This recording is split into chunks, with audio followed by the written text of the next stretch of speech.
Bayad po sa mga nakatayo. Kung nakatayo, may bayad. Yung mga nakaupo, yan po, wala pong bayad yung pag-upo. Yung mga nakatayo, yun po ang may bayad. Yan. Salamat sa Lord. Magsisimula po tayo in 1 second. Okay, palakpakan po natin ang Panginoon.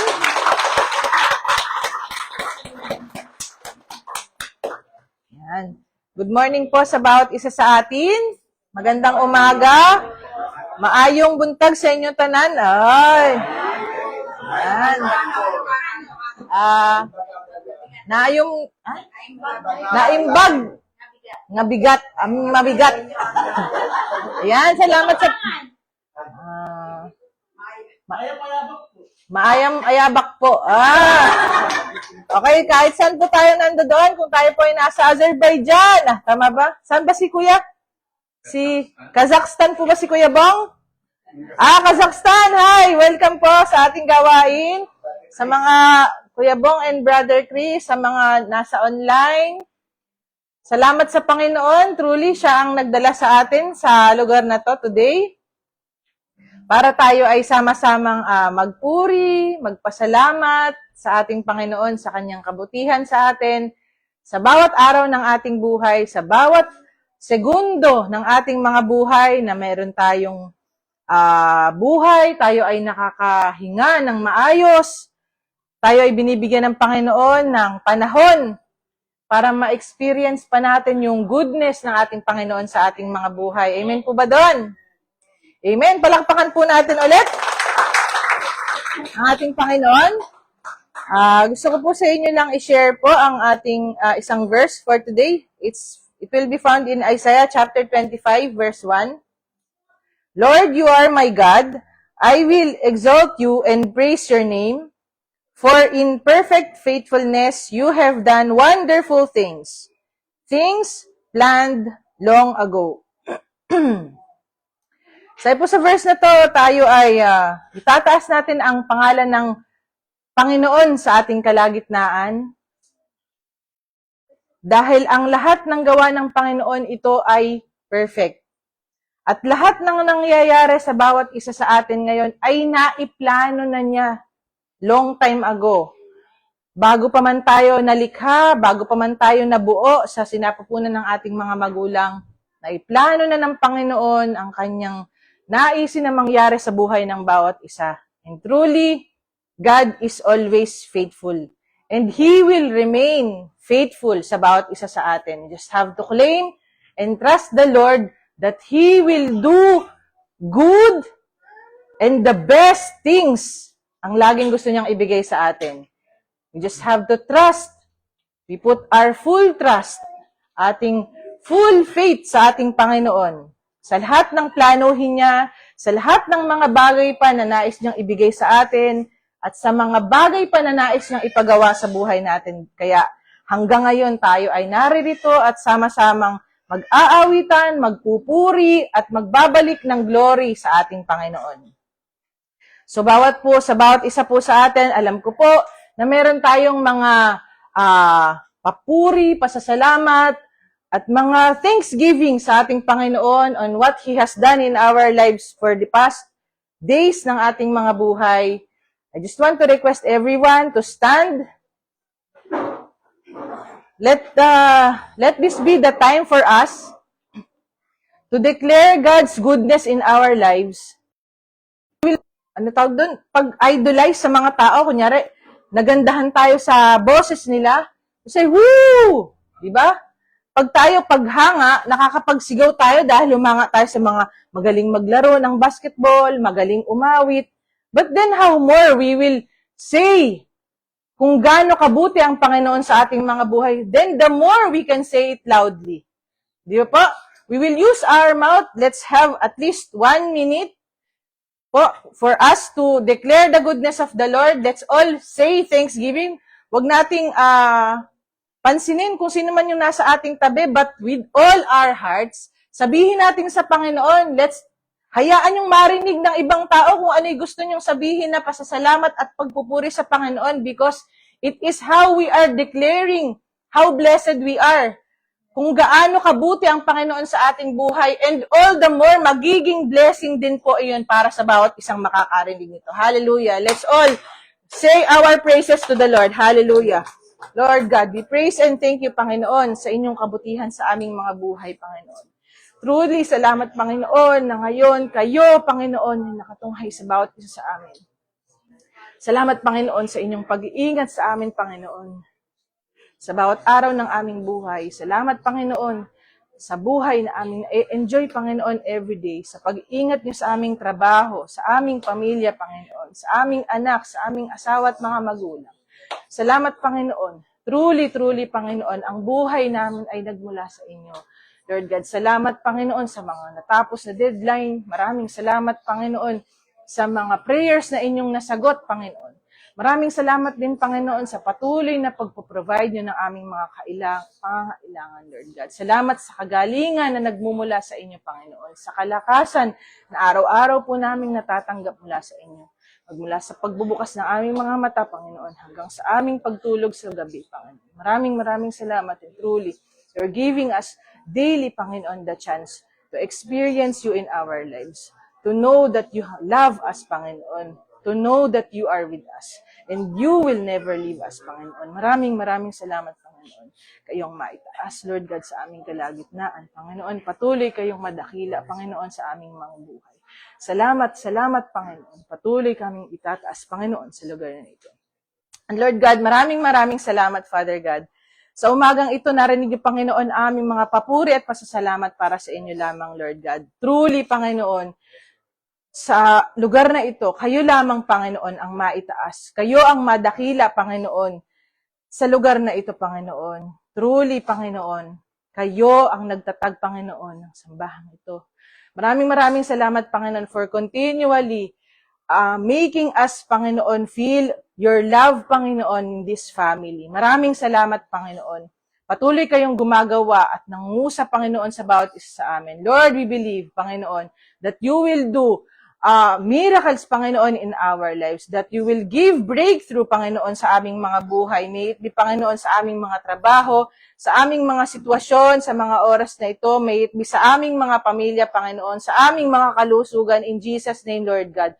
We will not leave this place, Panginoon, nang ganun pa din ang aming kalalagayan sa aming mga buhay. Lord God, we claim, Lord God, paglabas namin sa lugar na ito, Panginoon, dala-dala namin, Panginoon, ang kapayapaang nagmumula sa inyo, ang kasiyahang nagmumula sa inyo, ang katagumpayang nagmumula lamang sa iyo, in Jesus' name, Lord God. Maraming salamat, and we are expecting this, Panginoon, na gagawin niyo sa aming kalagitnaan from this time onwards, Panginoon. And Lord God, sa umagang ito, nilalapit namin sa inyo lahat ng mga tao, Panginoon, na itatayo niyo sa pulpitong ito, Panginoon. Lord God, anoint him, Panginoon. Patuloy pong kayo ang mangusap, Panginoon, through our Pastor Larry, Panginoon, in Jesus' name. And Lord God, maraming salamat, Panginoon. Open our hearts, empty us, Panginoon, and fill us with your presence, Panginoon. Maraming salamat, Panginoon, at tunay na nais naming ibalik sa inyo ang pinakamataas na papuri, ang kaluwalhatian sa pangalan ni Jesus. Amen. Yes, good.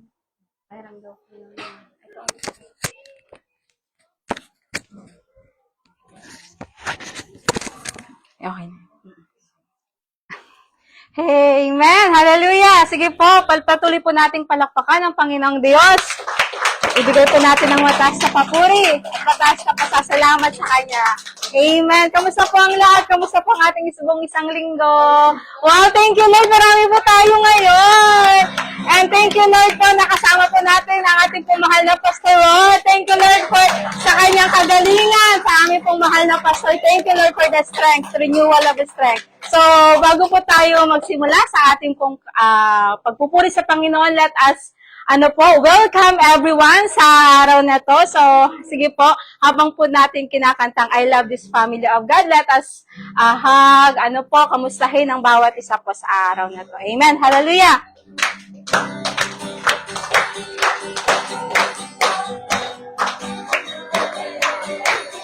I love this family of God, so closely knitted into one. They've taken me into the heart, and I'm so glad to be a part of this great family. I love this family of God, so closely knitted into one. They've taken me into the hearts, and I'm so glad to be a part of this great family. Sing mo one more time. Let's sing it. I love this family of God, so closely knitted into one. You've taken me into your heart, and I'm so glad to be a part of this great family. Sige po for the last time. I love this family. Oh, God, thank you, Lord, for this great family, Father God. So closely knitted into one. You've taken me into your heart, and I'm so glad to be a part of this great family. Thank you, Lord, for this great family of God. Amen. Thank you, Lord. Thank you, Lord, for the love, for the gift of people, and for the gift of family. Sige po, let's continue to worship the Lord. Are you ready po ba? Let's give the best worship. Ano po? Ito po yung time natin na sama-sama tayo magpupuri sa Panginoon. Sama-sama nating ibigay ang mataas at pasasalamat because this is the day of celebration. Amen po ba? Sa buong isang linggo na marami tayong pagsubok na dinanas, but still, we are here right now. Ano po, sama-sama ulit natin nakasama ang ating mga kapatid. Ano po, nasama-sama tayo magpupuri. Amen po ba? So let us give the best worship. He deserved the best worship. Ano po, He deserved everything that we have. Amen? Amen. Sige po, let's continue to worship the Lord. Meron naman po siguro tayong mga lyrics in our phone, but this is only known song. Alam na po natin tong kantang ito. So sabayan niyo po kami. Sama-sama po natin purihin ang Panginoon. Amen. Hallelujah. Thank you, Lord, Father God. Truly, Father God, you're our Savior, our Redeemer. Hallelujah. My Savior, Redeemer. Amen. Lifted me from the miry clay. Almighty. Forever. I will never be the same because you came near. From the everlasting to the world we live. The Father, Son, His Son, you live. And you live, you die, you rose again, it's again on high. You opened the way for the world to live again. Hallelujah, amen. For all you done. Sige po, one more time, my Savior. My Savior, Redeemer. Lifted me from the miry clay, Almighty, forever.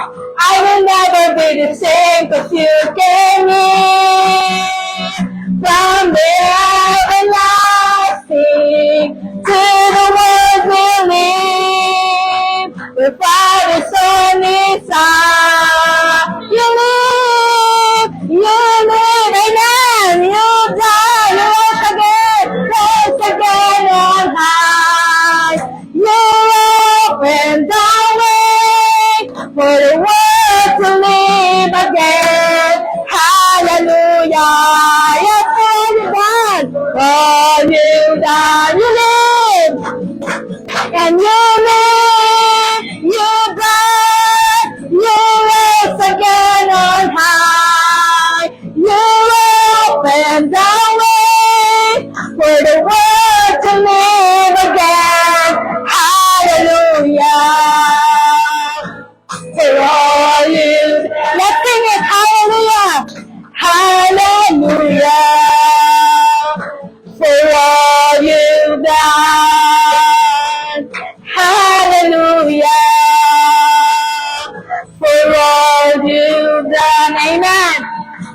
'Cause you came in from the everlasting to the world we live. Yes, Father God.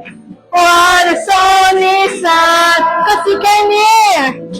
'Cause you came in from the everlasting to the world we live. The Father, Son, is you live, and you live, you die, once again on high. You opened the way for the world to live again. Hallelujah, amen. For all you heard the last time you lived, He lives for us. You live, you die, you rose again on high. You opened the way, amen, for the world to live again. Hallelujah. For all you've done. Let's sing it, hallelujah. Hallelujah. For all you've done. Hallelujah. For all you've done. Amen. Thank you, Lord, Father God. Thank you, Lord, for all you've done for us, Father God. You died for us, Father God. Thank you, Lord, for your love, Father God. Thank you, Lord, Father God, because you are still faithful, Father God. Lord, your goodness, Father God, your mercy, Father God, ay patuloy naming nararanasan, Lord God. Lord, hear your people, Father God. Ang inyong mga anak, Panginoon, ay naririto, Lord God. Patuloy, Panginoon, ang lumalapit sa inyo, O Lord God, na may pagpapakumbabang loob, Father God. That we are here, Father God, with a grateful heart,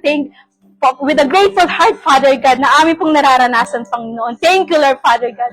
Thank you, Lord, Father God. This is the cry of our hearts right now, Father God. Ang patuloy na purihin ka, Panginoon. Ang patuloy na sambitin, Panginoon, na mahal ka namin, Lord God. Ang patuloy, Panginoon, sambitin ng aming mga labi, Father God. Ang pataas na papupuri, ang mataas na pasasalamat lamang sa inyo, Father God. That's why we are here. Kami po, Panginoon, ninanayahan ko na ang lahat na patuloy nating purihin ang Panginoon. Nang ating pumula sa ating mga puso, God is looking the heart of His people right now. So, ngayon po, sabi po ng ating kakantahin, we know already the song, The Goodness of God. So, damhin po natin the every lyrics of this song. Ito po ay isang kapangyarihan na nagmumula sa atin sa umagang ito. So sige po, hayaan po natin ang banal na Espiritu ang patuloy na kumilos sa ating kalagitnaan right now. That continue ang Panginoon na kumilos sa bawat isa sa atin dahil patuloy na may purpose siya sa bawat isa sa atin sa umagang ito. Hallelujah. Yes, Father God. Thank you, Lord. Thank you, Lord. Truly, Father God, you are faithful, Father God. Indeed, Father God, your goodness, Father God, ay patuloy naming nararanasan, Lord God. Hallelujah. Sige po, sabay-sabay po nating awitin. I love you, Lord, for your mercy never fails me. Amen. My days, I've been held in your hands. From the moment that I wake up until I lay my hands, and I will sing of the goodness of God. And all my life you have been faithful. Yes, Father God. And all my life you have been so, so good. With every breath that I am able, I will sing of the goodness of God. Yes, I love your voice. I love your voice. You have led me through the fire in darkest night, to what flows like no other. I know you as a father. I know you as a friend. I will sing of the goodness of God in my life. And all my life you have been faithful. Yes, Father God, in all my life. In all my life you have been so good. With every breath that I am able, and I will sing of the goodness of God. Yes, in all my life, in all my life, you have been faithful. Yes, thank you, Lord. And all my life, you have been so good. With every breath that I am able, and I will sing of the goodness of God. Your goodness is running out. Amen. Amen. Thank you, Lord Father God, for your goodness, Lord God, for your faithfulness, Father God. Thank you, Lord Father God, for your healing now, Father God, sa bawat power, Father God. Narito kami, Panginoon. Patuloy na nagpapasalamat, Lord God. Patuloy na nagpupuri sa inyo, Lord Father God. Thank you, Lord Father God. Your goodness is running after, it's running after me. Nothing else, your goodness is running after, it's running after me.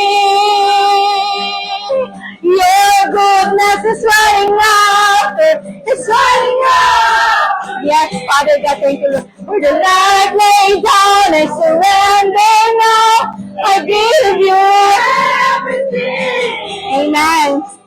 Your goodness is running after, it's running after me. Let's say it to the Lord.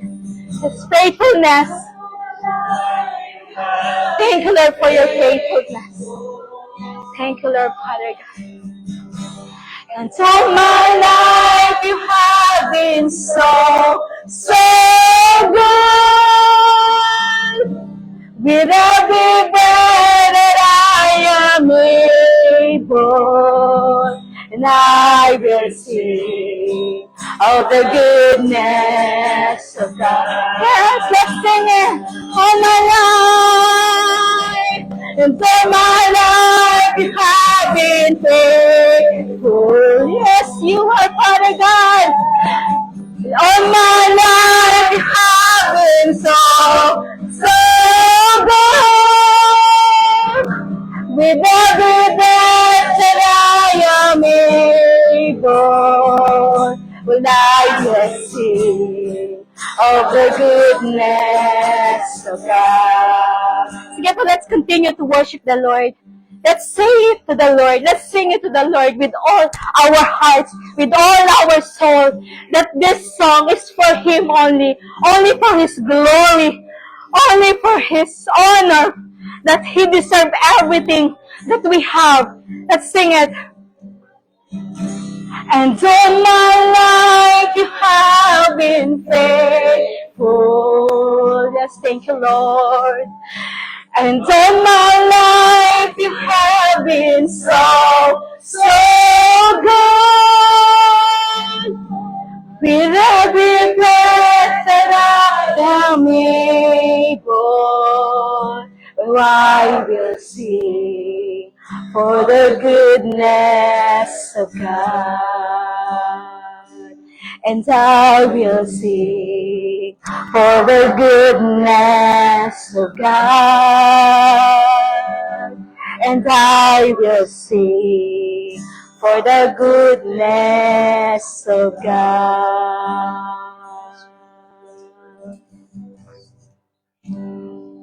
Let's continue the all the worship and praise. Amen. to the Yes, Lord. Father God. Hallelujah. Thank you, Lord. Maraming salamat, Panginoon. Truly, that your goodness is running after us, Amen. Panginoon. Patuloy, Panginoon.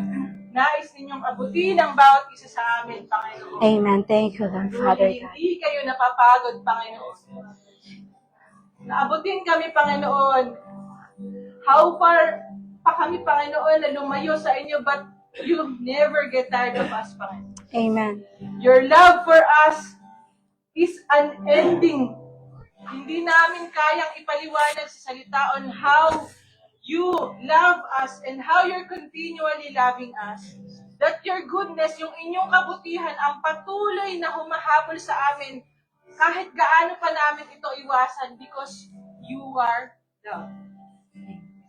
Ikaw yung Panginoon na pag-ibig na walang gustong ibigay sa amin but for us to receive your blessings, your goodness in our lives. Lahat ng mainam, lahat ng mabuti, yun yung nais ninyong ibigay sa amin, Panginoon. Maraming salamat, truly, Panginoon, sa mga oras na to. You're reminding us of this. Na kahit man saan kami magtago, but you are there. Nandoon kayo, Panginoon, hindi nyo kami iniwan. At Amen. hindi nyo kami iiwan kailanman, Panginoon. Maraming salamat sa katotohanan na ito and truly sa mga oras na to, Panginoon, nais namin ibalik sa inyo ang papuri at pasasalamat, Panginoon, for your goodness and your faithfulness that is running for us, that it's Amen. continually running in our lives, Amen. Panginoon. Patuloy niyo, Panginoong, inaabot ang aming mga buhay. Maraming salamat, Panginoon, sa mga katotohanan na ito na aming panghahawakan, Amen. Panginoon, sa aming mga buhay. Maraming salamat, Father God. To you be the glory and honor. In Jesus' mighty name we pray. Amen. Amen.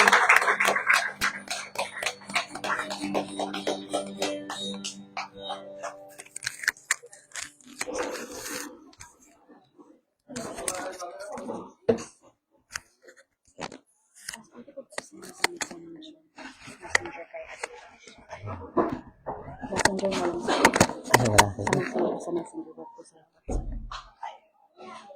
Ano kung muna? Ano na yan?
Blessed morning po sa lahat. Kumusta na po? Okay, salamat po sa Panginoon dahil sa biyaya niya, tayo lang nakaka-survive, nakaka-move sa ating pang-araw-araw na buhay sa kabila ng tayo nasa parte ng nagyegerang mga bansa. Tayo po'y kabahagi. Subalit sa greatness ni God, the goodness of God, ay tayo iniingatan. Kaya purihin po ang Panginoon sa araw na ito at tayo nagkasama-sama. Ngayon po ay napakarami natin. Glory to God. At marami pa po tayo hindi nakakasama. Kaya ang blessing, ngayon pa lang, hindi pa man natin narinig ang mensahe ng Panginoon ngayon, ay puno na tayo ng pagpapala. Dahil yung magkatipon tayo sa gawain ng Panginoon, it is a great privilege na sa ating kasama ang ating Diyos. Kaya purihin po ang Panginoon sa araw na ito, sa umagang ito. Palakpakan po natin ang Panginoon. Okay? Let us pray po muna. Hallelujah. Let's bow our head. Our Father, God in heaven, we praise you and we glorify your name, Jesus our God. Father God, thank you for this day, and as we ask to open our hearts and our spiritual ears to listen and absorb your word for today. Lord Jesus, we pray that your word will manifest and applying in our everyday lives, and we will be a doers of your word. In Jesus' name we pray. Amen. Okay, kinakailangan po tayo ay doers, hindi lang taga-upo. Malaki ang role natin bilang isang kamanggagawa sa Panginoon. Tayo lahat ay magkakamanggagawa. Tandaan natin, hindi lang, ay, ako'y attend lang. No. Once na tinanggap mo ang Panginoong Sus sa buhay mo, you are a servant of God. Tandaan natin yan. Yun yung pagtanggap natin puno na ng pagpapala. Una, ano sabi sa John 1:12? Sige nga, dinigyan tayong ng karapatan ng Diyos na maging anak. Di ba? Ay hayaan ba ng Diyos na bilang tayo anak ay nakaupo lang? No. May mga talent na binigay sa atin ng Panginoon. Anyway, ang ating pong ang mensahe ng Panginoon ngayong araw na ito ay nagmula po sa aklat ng James or Book of James chapter 1 verses 2 to 4. Chapter 1 verse 2 to 4.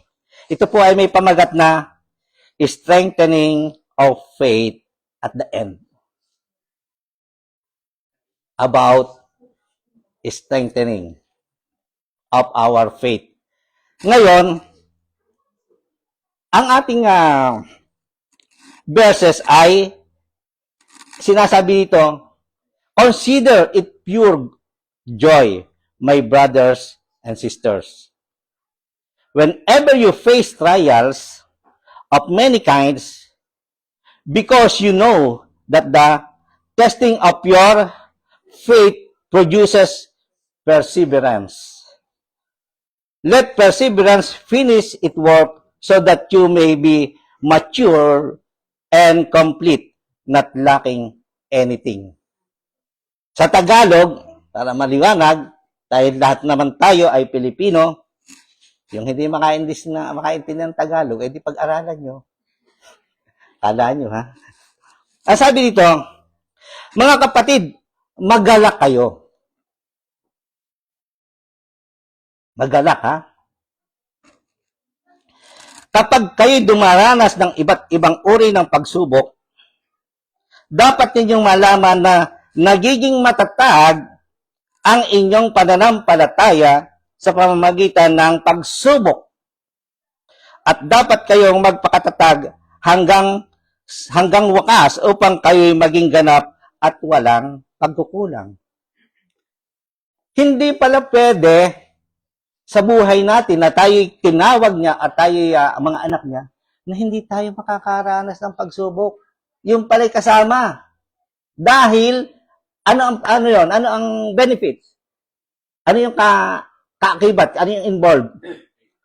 Faith. Ano tayo? Pero sa spiritual, kasi baka alam natin na tayo ay tinanggap natin ng Panginoon, ay tayo, lakad lang ng, wala lang. Lakad ng, tinanggap ko naman ng Panginoon, sabi niya, may everlasting life ako. Okay, nandun na po yun. Nandun na. Pero, yung paglakad natin bilang anak niya, tinawag niya, ay may kaakibat na tayo pala'y daranas ng mga trials, ng mga pagsubok. Ngayon, ang sabi doon sa title, strengthening of our faith at the end, until the end. Ay, kapag ikaw ay kinuha na ng Panginoon, ay di salamat. Hindi ka na nakatapos sa the end. Nauna ka na. Di, ano ka na, sure ka na, di ba? Eh, sabihin naman niya, teka, bakit? Parang ayaw ko pa. O, pag ayaw mo, edi maglingkod ka pa sa Panginoon. Di ba? Ang sabi dito, God is close to the broken-hearted and that these trials are temporary. Ultimate strengthening faith. Ang Diyos daw ay malapit sa mga pusong sugatan. Gusto ba niyo ng sugat-sugatan kayo? Ako, naranasan ko yun. Sa pag-ibig. Yan. Di ba? Kala nyo, ha? Ako po'y sugat-sugatan. Ya. Kaya ang Diyos, sabi ko, Lord, magpapakamatay na ako. Totoo po yan. Pero, ang sabi dito, ano? Ang Diyos daw ay close sa mga broken-hearted. Abay, kung ramdam yung malayo ang Diyos sa iyo, baka, sa inyo, Lord, gusto kong maging sugatan din. Ay, wag na po. At, ang Diyos ay nadyan lang. Ilapit natin yung sarili sa Kanya. Tama po ba? Wag nating ilalayo. Yun po ang sabi doon. Ngayon, tayo ay may pagtatlong bagay na pag-uusapan na napakahalaga. Bilang tayo po ay, baka sabihin nyo, hindi pa ako dumaranas ng pagsubok. Ay, salamat sa Diyos. At baka naman pag dinanas na mag-iba tayo. Ngayon, at least ngayon, alam mo na ang gagawin. Number 1, it calls for a change in mindset. Bakit nasabi ko yon? Okay, ating alamin. Kailangan daw po natin ng pagbabago sa ating pag-iisip pag tayo dumaranas ng mga pagsubok.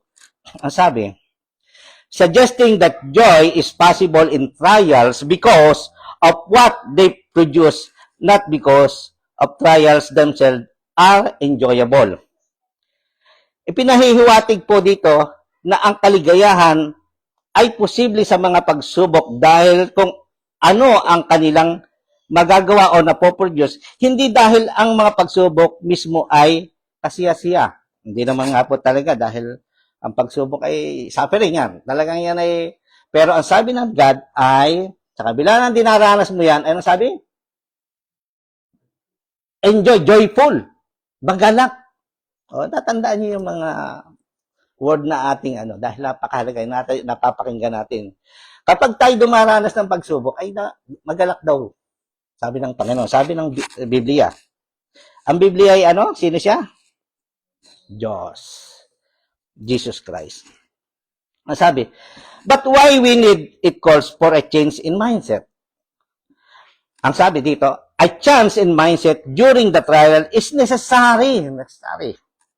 Because the Bible teaches that our natural perspective is often overwhelming by fear, despair, or worldly thinking, where areas spiritual perspective aligns our thoughts with God's purpose.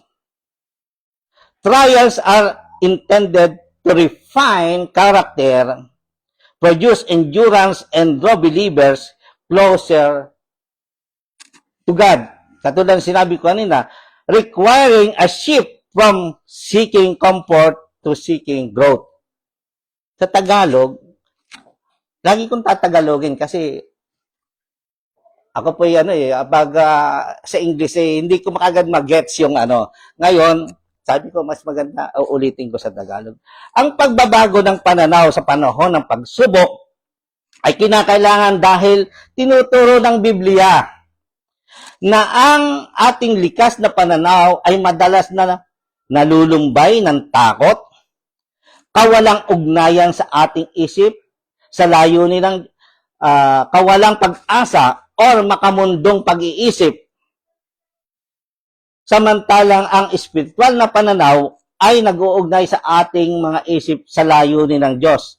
Ang mga pagsubok ay nilalayong pahusayin ang karakter, magbigay ng tibay at ilapit ang mga mananampalataya sa Diyos na nangangailangan ng pagbabago mula sa paghahanap ng ginhawa patungo sa paghanap ng paglago ng ating pananampalataya. Yung po dating yung dati kasing style natin, kaya ang sabi dito change into mindset. Ang ating isipan dati kasi, pag tayo dumaranas ng pagsubok, ay hindi naka-align sa Panginoon. Naka-align tayo sa sarili na kung ano yung kayang gawin natin. Ako po ganun din. Ako hindi exempted dito. Sabi ko, nga naman. Kinakailangan po na kapag tayo dumaranas ng pagsubok, ay it calls for a change in mindset. Ibahin natin. Okay, ang sabi dito, here is the proof.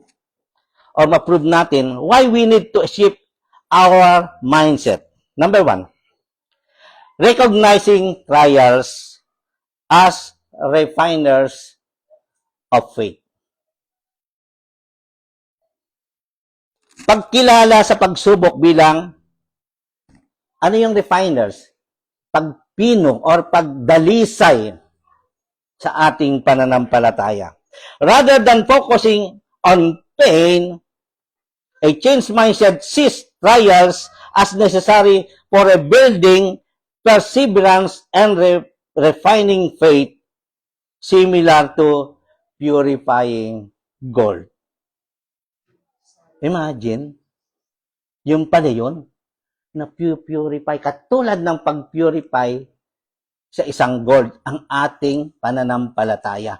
Kung ganun po ang gagawin natin. Nadun pala yung, pag binago mo yung style mo, style kasi natin bulok. Ngayon, baka kaalis na tayo doon, style ko, hindi na. Dahil ako'y may natutunan sa salita ng Diyos. Pag pala ako'y nakakaranas ng pagsubok, ay babaguhin ko yung way ko at i-align ko sa way ng Panginoon. Amen po ba? Palakpakan po natin ang Panginoon. May isa pa. Another one. In 1 Peter, chapter 1, verses 6 to 7, explain that tested faith brings praise, glory, and honor. Ang sabi dito, ito'y dapat, verse 6, ito'y dapat ninyong igalak kahit na maaaring magdanas muna kayo ng iba't ibang pagsubok sa loob ng maikling panahon. Maikli naman pala merong hangganan. Maikli eh. Ay kung sinabi ito until the end, ay sinabi ito maikli. Di panghawakan natin maikli, di ba? Amen po ba? Amen. Huwag kayong kinakailangan, Lord, thank you. Dahil meron palang portion lang. Ganon. Ang sabi, verse 7, ang ginto, bagamat nasisira, ay pinadadaan sa apoy upang malaman kung talagang dalisay. Ang ginto ay sinusubok upang malaman kung iti talagang tapat. Sa gayon, gayon din man, ang inyong pananampalataya na higit na mahalaga kaysa ginto ay sinusubok upang malaman kung ito'y talagang tapat. Sa gayon, kayo'y papupurihan, dadakilain at pararangalan sa araw na mahayag si Hesukristo. Aba, ang ganda pala ng benefits, ang ganda pala ng pag nahayag ng Panginoong Sus at tayo ay nagpatuloy na itong ating pananampalataya ay ating i-align sa Panginoon at sinusunod natin ang gusto niya at tayo nagpapadalisay sa Panginoon patungkol sa ating pananampalataya, tayo pala ay ano sabi doon? Pag nahayag ang Panginoon ay ano daw? Mahayag din. Abay, bakit di masaya?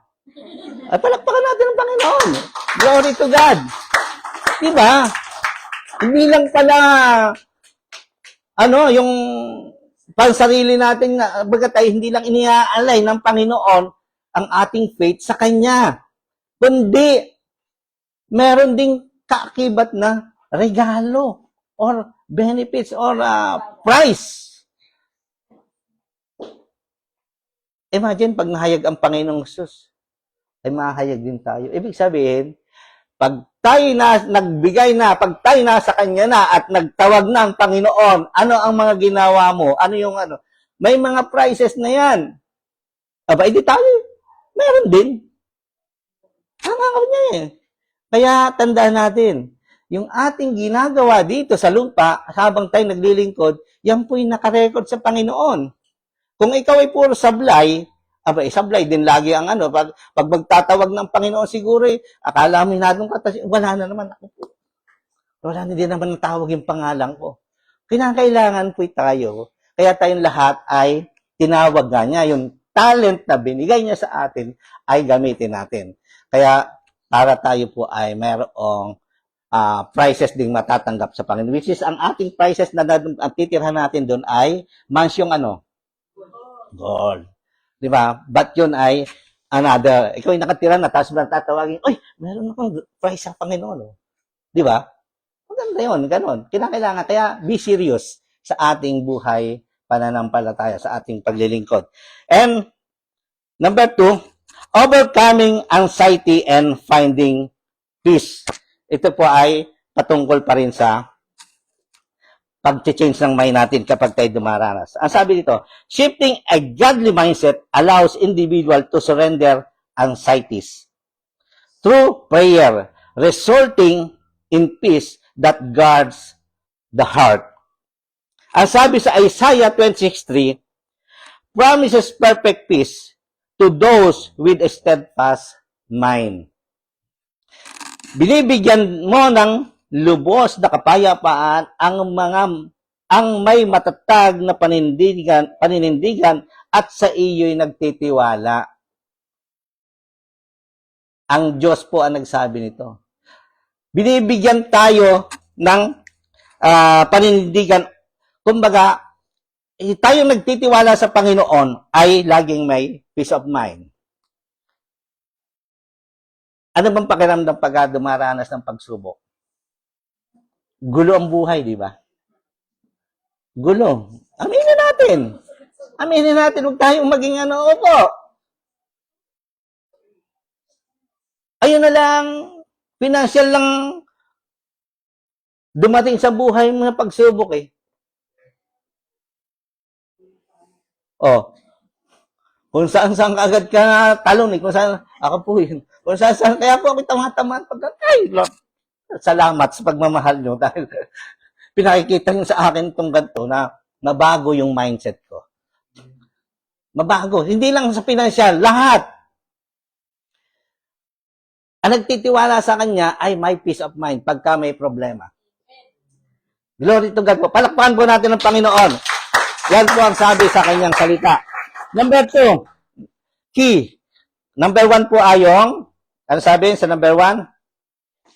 It calls for a change of mindset. Number 2, purpose of trials. Lord, ano ba yung purpose of trials? Pero nakita na natin doon sa text, di ba? Ano? Anong tandaan nyo sa text? Purpose of trials. Di ba? Ano sabi? O ano yung perseverance? Anong Tagalog? Kumbaga, kung ikaw ay napaka-bugnutin, ay nga pahabain na ng Panginoon nyo. Pahabain na ng Panginoon yung pagtitiis mo. Kaya nga, nauna na yung change of mind. Baguhin na natin yung lumang style, bulok. Ngayon, sa Panginoon, bago ito. Anong sabi? Trials are viewed as a testing of faith, which help build character and spiritual maturity. Kasama ang character. Kung ang character mo ngayon, hindi, ganito ako. Style mo bulok. Huwag ganun. Ngayon, ito dapat ang ating matutunan. Kung ikaw ipugnutin, kung ikaw walang pagpipigil sa sarili, baguhin natin yun. Yung ayaw hindi niya mabago, anong mayroon siya? Pride. Kalaban ng God ang pride. Tandaan natin. Kala natin, biro lang ito. No. Ayaw ni God ng pride. Dahil ang pride, dala niyan lahat. Ayaw, pasakop. Ano pa? Yabang. Gusto siya laging nasa taas. Siyan, tama. Kalokohan. Tayo po lahat yan. Walang exempted. Lahat may pride. But, nung tinawag tayo ng Panginoon, doon unti-unti tayong inalis, nilinis, pinurify ang ating mga ugali. Okay. Ang pagsubok ay tinuturing na pagsubok ng pananampalataya na tumutulong sa pagbuo ng karakter at espiritual ng pag-unlad sa ating buhayan. The verses begins, its section in James chapter 1 verse 2 to 4 that teaches how to endure hardship and be perfect and complete, lacking in nothing. Doon po natin, ang talatang ito po ay doon natin masasabi na tayo ay tinuturuan. Kaya po yung tinuturuan tayo dito magtiis. Ano pa? Pahabain yung pasensya. Pero ang sinasabi ng Panginoon ay sabi dito, magalak eh. Ibig sabihin, yung mainitin ang ulo mo pag dumaan ang pagsubok ay mainit, hindi makausap, nagmumura, ano pa? Yan ang kailangan, wala na yan. Dahil ngayon, simula ngayon, kung ito hindi pa natin na nababasa or hindi natin na-apply pa sa buhay natin, ay i-apply natin. Katulad ng aking prayer kanina, na tayo ay be a doers of His Word. Di ba? Ang sabi dito sa Romans chapter 5, verses 3 to 5, suffering produce character and hope. Ang sabi dito, hindi lamang iyan. Ikinagagalak din natin ang mga kahirapang ating tinitiis. Dahil alam nating ito'y nagbubunga ng pagtsatsaga. Yun po sa verse 3. Verse 4. At ang pagtsatsaga ay nagbubunga ng mabuting pagkatao. Abay, kung tayo masamang tao nga ngayon, noon, edi ngayon yung palang pagtitiis ay nagiging mabuti. Abay, totoo po. Kaya kung ikaw nun ay bugnutin, kung ikaw ay wala makakapigil sa sarili ko, ay mababago ka ngayon. Purihin po ang Panginoon. Ang salita ng Panginoon ay siya yan. Sige dyan, palakpakan po natin ang Panginoon. And verse 5, ay tatuloy ko po yung quote, ang pagtsatsaga ay nagbubunga ng mabuting pagkatao at ang mabuting pagkatao ay nagbubunga ng pag-asa. May pag-asa na tayo. At hindi tayo binibigo ng pag-asang ito sapagkat ang pag-ibig ng Diyos na sinabi kanina ng ating buting pastoratet ay ibinubuhos sa ating mga puso sa pamamagitan ng Espiritu Santo na ipinagkaloob sa atin. Ay lahat tayo may Espiritu Santo, di ba? O magsabi yung wala, ay baka sablay pa. Sige, masiran. Lahat tayo ay may Espiritu Santo na. Once na tinanggap natin ang Panginoon, inihanda tayo ng Holy Spirit, tinanggap natin, sealed. Kaya, huwag mo sasabihin, nawawala ang aking kaligtasan. Hindi totoo yun. Yun na yun. Once na siniled ka ng Panginoong Sus, because of your faith sa Kanya, ay napakahalaga sa Panginoong Sus yung faith mo. Yan lang ang requirements ng Panginoon. Manampalataya ka sa Kanya, and you will save. Kaya paano mo sasabihin nawawala ng kaligtasan? Anyway, that is another. Ano lang po yung pag-ala. And, ang sabi, this verse is frequently cited to encourage Christians to trust in God. Purpose during a difficult times. Encouraging endurance rather than despair. Ano ba yung despair? Ano bang opposite ng palakasin? Pahinain ang loob. palakasin lagi tayo. Okay, number 3, purpose.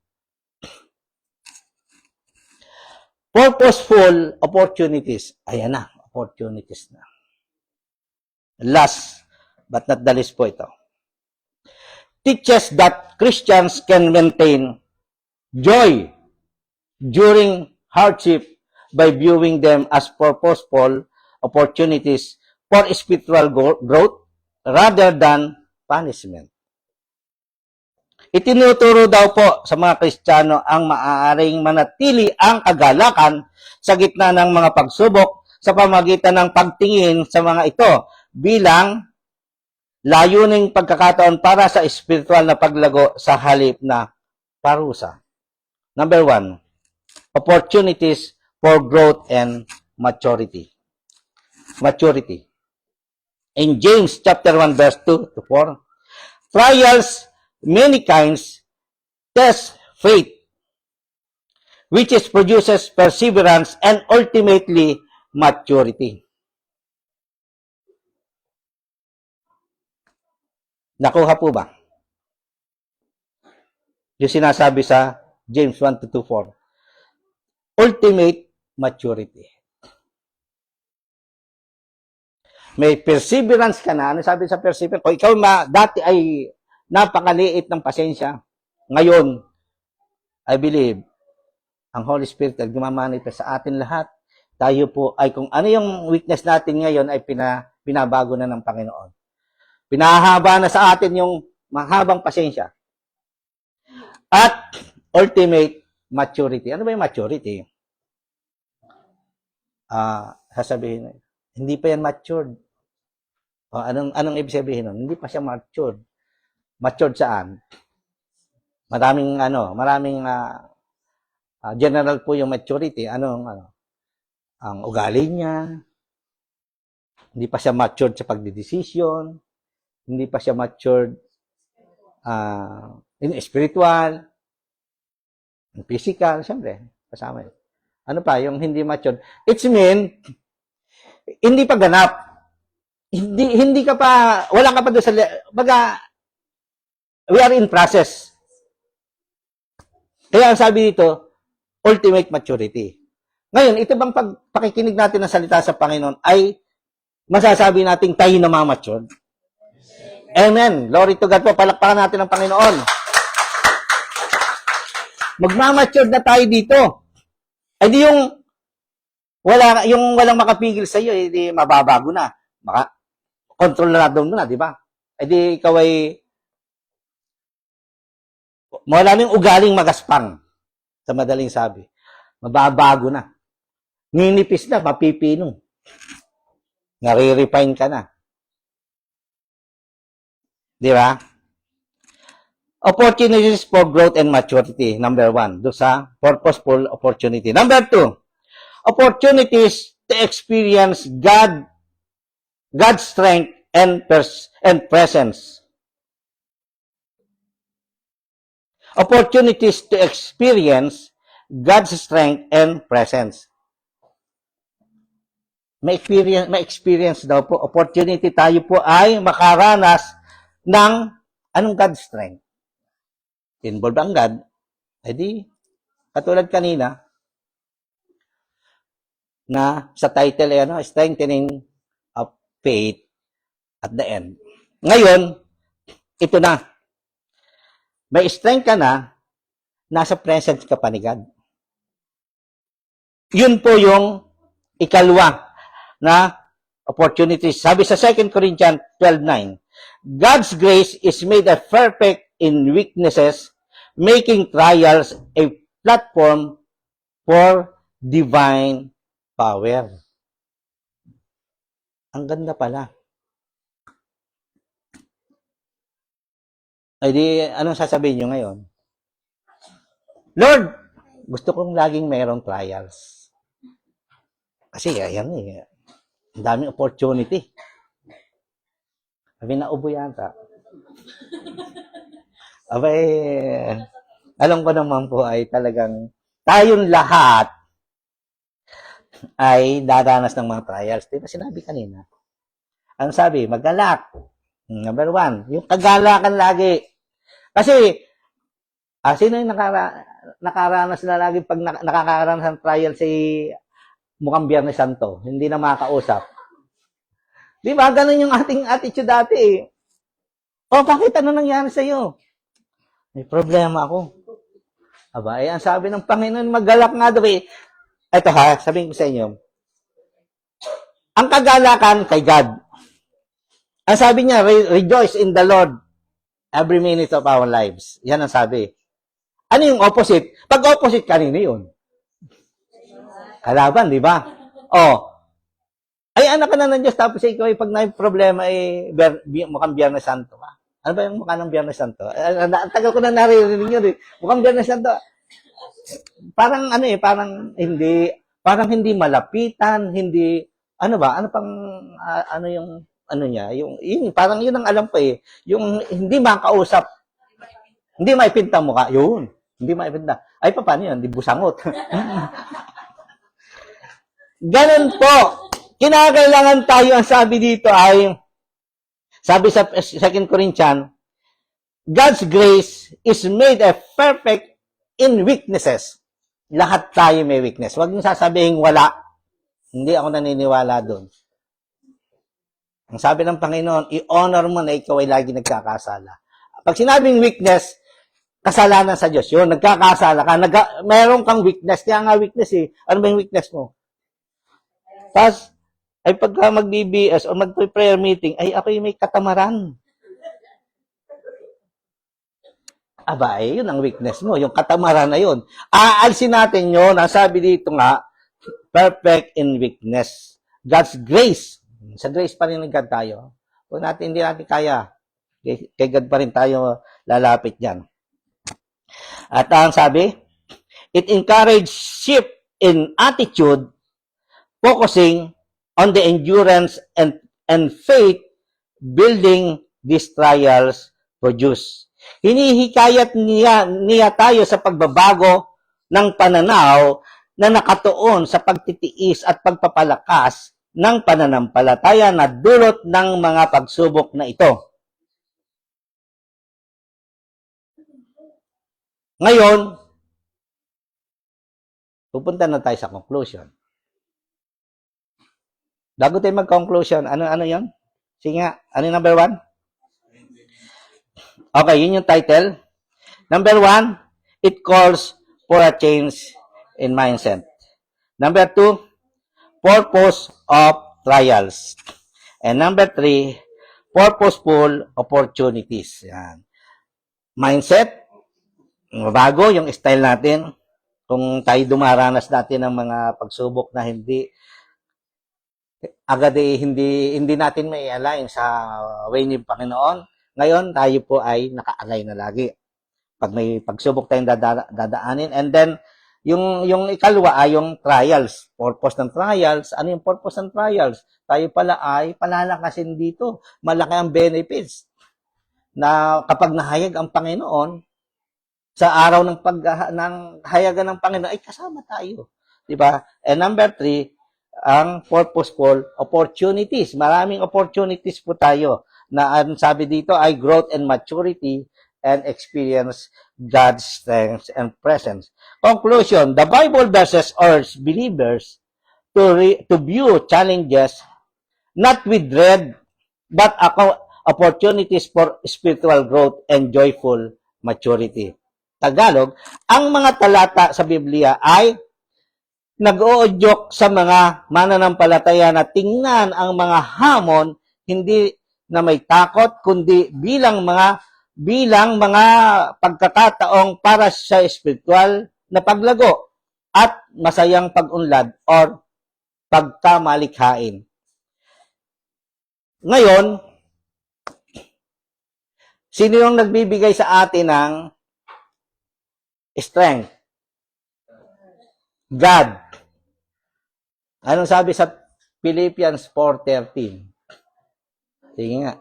I can do all things through Christ who strengthens us or me. Ang sabi, Jesus is the ultimate source of strength. Mm. Kaya si Jesus, pahalagahan natin. Hindi lang tinanggap natin. Siya yung lahat sa buhay natin. Jesus is the ultimate source of strength. As the days grow darker and trials increase, the focus must shift from the human strength to reliance in God, who strengthens believers through His Word and Holy Spirit. Kung dati, kapag tayo dumaranas ng mga pagsubok about, katulad ng sinabi ko kanina, number 1 ay yung financial. At takbuhan agad natin ay yung nautangan. Now, we changed our style. We changed our mindset into our great provider, which is Jesus, our God. Siya ang sabi, generally center is fix our eyes unto Jesus, the author and finisher of our faith, rather than focusing on fear or external circumstances. Finish. Palakpakan po natin ang Panginoon. Glory to God po. Sa Kanya lang natin i-focus ang ating pananampalataya. And strengthening of faith until the end ay tayo ay pinurify. Minold yung ating faith sa Panginoong Sus. Kaya mapalad po tayong lahat dahil tayo ay nakakakinig ng Kanyang salita. At ngayon po, we believe na ito po ay ilalagay natin sa puso't isipan natin. Amen po. Let us pray. Tayo po tumayo. Hallelujah. Panginoon, napakabuti mo. Dahil Lord, sa kabila ng aming mga pagsubok na nararanasan, lalo na po sa sitwasyon ngayon, Lord, kami po ay pinalakas pa nyo. Pinakita nyo na ang sabi nyo, kapag dumaranas kami ng pagsubok, ay laging magalak.